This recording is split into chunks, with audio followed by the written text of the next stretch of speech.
I recently heard it said and discussed at length once again at a meeting, what other people think of you is none of your business. And what I gleaned from the discussion was a lot of folks are not understanding the context of that in the big book. I'm Larry, and I'm an alcoholic. One of the wonderful things about the big book and having the big book of Alcoholics Anonymous is having that insight into the program from the founders of the program, having the doctor and having Bob and Bill's stories, having a more in-depth look at what these things mean. So over time, we developed slogans, and every time you go into an Alano club or anywhere, usually there's a meeting being held. There's slogans up on the wall. There's neat little acronyms. There's little sayings that are meant to remind us of things within the program as expressed in the big book. All of this is perfectly good, but sometimes folks will come into the program, we get a sort of a superficial introduction, and before we've really gotten into the big book, we're getting some of these ideas thrown at us, and maybe we're not clear on what they are. So I heard this from probably my first sponsor and from others as soon as I was in the program. What other people think of you is none of your business. Don't be concerned what other people think. And the more I run into this, when it comes up now, I've been sober 13 and a half years, not really relevant to this discussion, except I've been in enough meetings that when I see this come up, there's often a terrible misunderstanding of what this means. Obviously, you are supposed to listen to your sponsor. You're supposed to listen to the program itself as it's being laid out through various people speaking in a meeting. You're supposed to listen and take things to heart. When you take one thing out of the book and you make a slogan and you put it up on the wall and you keep repeating the mantra without proper explanation, folks can get the wrong idea, and that's not good for our spiritual and psychological health. When the big book talks about not paying attention to what other people think, I mean, that's as old as most of us, we learned this in elementary school when you come home and you've been bullied and mom says, don't listen to those kids.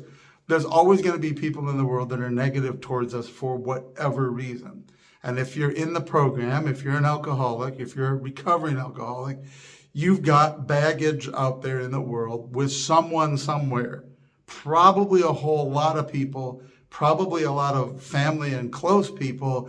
It varies drastically, but that's sort of the pattern. So you're going to have a couple of things happen. You've got people that have been negative about you for a long time, maybe because of some of your negative behaviors when we were drinking. We're also going to have people close to us that are cynical about our recovery. I've had people within my family joke about my recovery when I was early in recovery. Oh, did they have a group hug? How's that going? Thinking, ask him next week whether he wants a drink. But the baggage that is created by being an active alcoholic means that people have learned to not have confidence in us. People have learned not to trust us when we say we're not going to drink again, because we didn't mean it even when we said it, even when we thought we meant it when we said it. We didn't even know we were lying, but that's a further discussion. When we're surrounded by these negative voices, questioning our recovery, questioning our commitment, questioning our past bad behavior with or without alcohol. Usually that's alcohol related, but not necessarily. When we're surrounded by negativity, especially in this day and age of social media, where we might be running into this online, people that are or were our friends mocking us on a thread somewhere that we hear about secondhand because we're not friends with them anymore, and how that can affect us. If we listen to those people, that's going to, be careful how I say this, that sort of negativity is one of the things we will tell ourselves is an excuse to go use.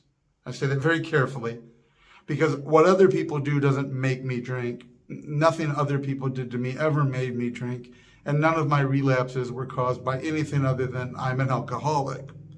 But anything negative like that, and that consistent negativity, is one of the things that we can tell ourselves in the narrative inside our self-talk about why we ought to just say, to hell with it, go get drunk.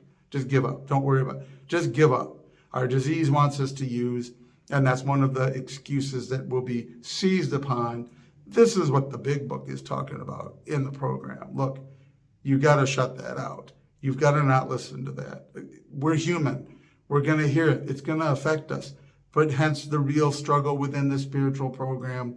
To the degree that we can ignore that and let it go, the higher our serenity is going to be.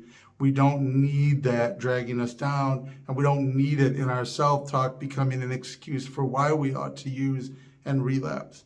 So the idea that we don't listen to other people is about being able to discern between those that are being helpful and those that are not.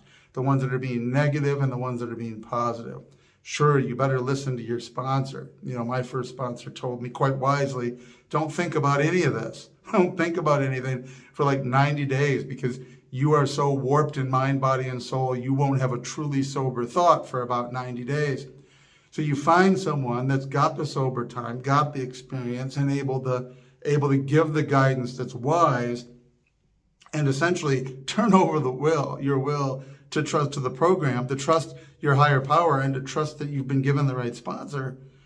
Trust them to get you through that hump because you're not going to be thinking straight. So you're absolutely, in that instance, depending on what other people think, but doing what we tended not to do in our using life, making a wise decision and finding a sponsor, finding someone who is smarter than us, who's been sober longer, someone who's actually capable of being responsible for telling us the truth about ourselves, not overly negative, not intentionally hurtful, but like, don't do this, that stupid, you're going to end up using.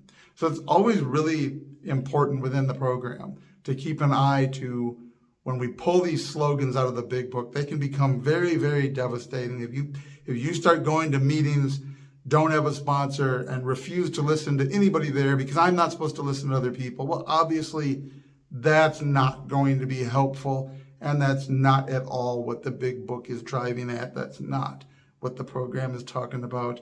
But we live in a world with access to communication and online media.